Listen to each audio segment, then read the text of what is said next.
Torrential downpours caused flash flooding in many areas of the tri-state over the weekend. Yeah, some areas like Blanchester report more than 4 inches of rain in less than an hour. David Winter went there today and found out that once the water receded, the finger pointing began. I gotta come out here. It's exactly what happened to the people who live on Orchard View Lane on Blanchester's north side. About 9 o'clock Saturday night, the storm hit like a hammer. So this entire area in front of us here was completely submerged in water. At one point, one of my videos shows me walking down here and I was waist deep in water. Corey Socha says that he was prepared for the creek behind his house to flood his property, but he was not expecting torrents of water to rush into his house from the street. So all of my power tools are down here. All of our winter clothes are down here. All of our big or thicker blankets or anything for the winter are down here. Our heaters are down here for the winter.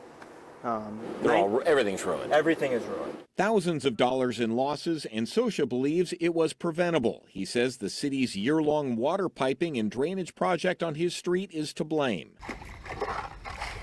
The trenches were filled with dirt, gravel, and rocks, which the rain forced out of the trenches and into the gutter drains. The water backed up on the street and into people's homes. I've been here since 2020. I'm not sure why all of a sudden, we had record-breaking rainfall this past spring. So why now? Why now did this all happen?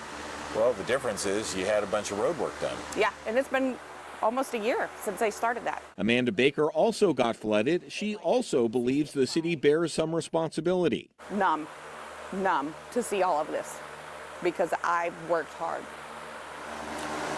It's emotional. Yeah, it is. It is frustrating. Every place in Blanchester, from Fawn Lane to, Fairground Acre, every place was underwater because it happened so fast. But the mayor says he cannot control Mother Nature. We're not talking about neglect or project causing the problem. The problem was Mother Nature dropped 4 inches of rain in an hour. So at this point, Amanda, Corey, and the dozens of other homeowners on Orchard View Lane will need to start with their insurance companies and hope their street does not turn into a river view again.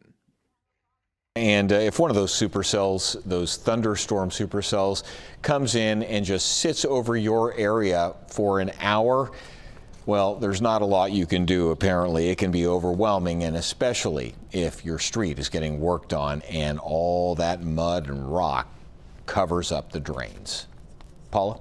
Heartbreaking, the Sochas, by the way. They were still working through the insurance claims from the storm that hit Blanchester earlier this year, where wind destroyed the home siding. Very tough year for all those folks in Blanchester. You can always get local stories right here on YouTube, but go ahead and hit that subscribe button to get notifications to stay in the know.